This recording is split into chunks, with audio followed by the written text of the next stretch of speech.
Los nicaragüenses transcurren los primeros 3 meses del año sin novedad.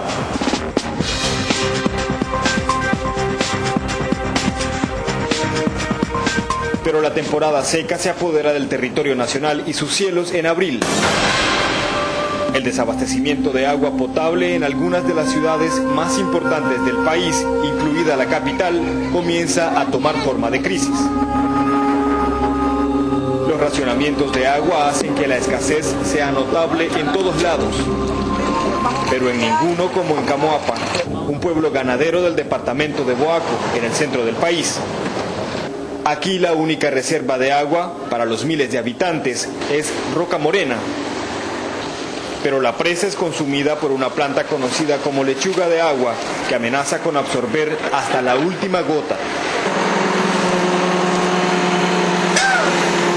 Luego de varias semanas de trabajo intenso, estudiantes de la Universidad Nacional Agraria y soldados del ejército logran limpiar la presa y calman así la sed de los habitantes de Camoapa. Es la tarde del viernes 4 de mayo. Un cortocircuito detona una bomba incontenible de calor y llamas en el sector de abarrotes del mercado de mayoreo de Managua. Los comerciantes entran en pánico y mientras los dueños de los negocios intentan apagar el fuego, un centenar de curiosos saquea lo que las llamas no han devorado. Los bomberos llegan varios minutos después y no encuentran suficiente agua para terminar con el incendio. Un día más tarde se informa sobre los daños. Por fortuna no hubo muertos ni heridos, pero la economía de al menos 8 comerciantes se vino abajo. Cientos de miles de córdobas en granos y abarrotes quedaron hechos cenizas. Para el 7 de julio la onda tropical número 11 había cubierto la costa atlántica. La ciudad de El Rama se convierte en la más afectada. Los barrios costeros sobre el río Mico deben ser evacuados. Una semana después se revela la magnitud de la tragedia. Al menos 2 personas muertas y decenas de evacuados. Pero las advertencias de meteorología apenas comienzan a convertirse en realidad. El 17 de agosto, el primer gran huracán cobra fuerza en el Océano Atlántico y amenaza con destrozar los poblados de la costa caribe nicaragüense. Bautizado por los expertos como DIN, un huracán de categoría 3 arrasa con los techos a su paso en las islas de las Antillas, pero se aleja de nuestro territorio para tranquilidad de todos.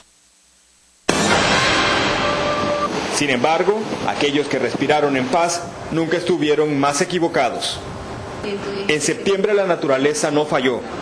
Otro gran huracán se movió rápidamente desde el Atlántico para cubrir con sus vientos y lluvia el norte de nuestra costa caribe. Su nombre no se olvidará. Arrasó con todo a su paso y puso de rodillas a miles de nicaragüenses.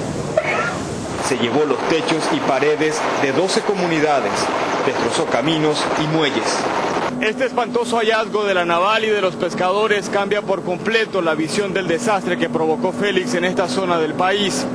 Incluso nosotros nunca estuvimos más equivocados cuando aseguramos que la mayor afectación de Félix estaba en tierra firme, donde volaron los techos y las paredes, porque es justo ahora, con este hallazgo, cuando nos damos cuenta de qué tan grave fue el golpe del huracán.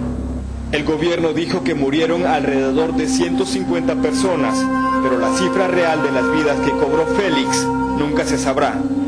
Muchos cadáveres aparecieron lejos de las costas y otros jamás fueron encontrados. No hubo tregua. Al mes siguiente las lluvias de nuevo azotaron el suelo nica. Esta vez la tormenta se posó sobre el occidente.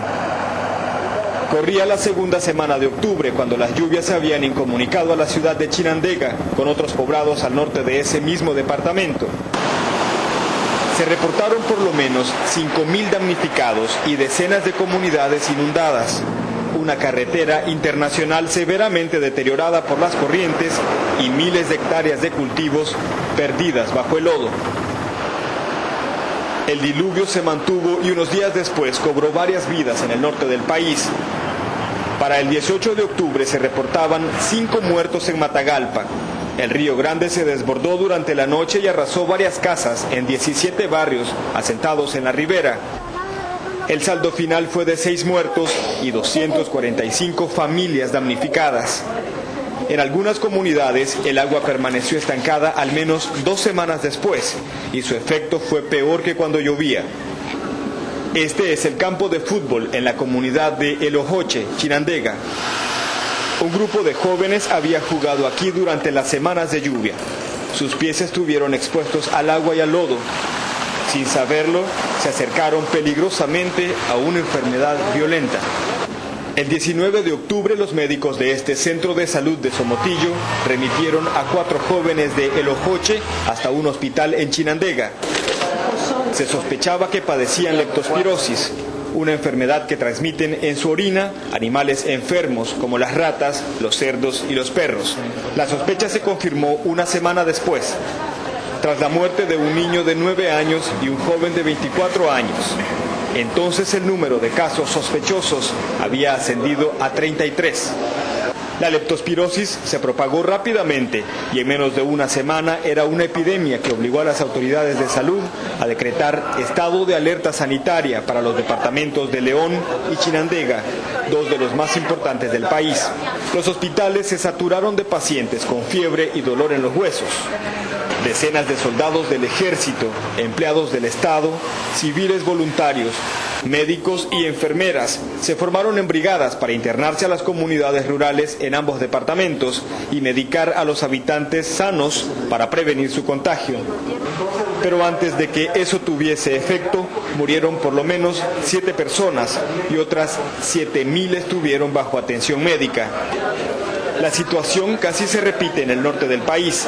Allí hubo varios casos sospechosos, pero la epidemia de leptospirosis finalmente fue controlada. Las medidas de prevención aún hoy se mantienen y es posible que para la próxima temporada lluviosa la enfermedad vuelva a aparecer, pero no tomará a sus víctimas por sorpresa.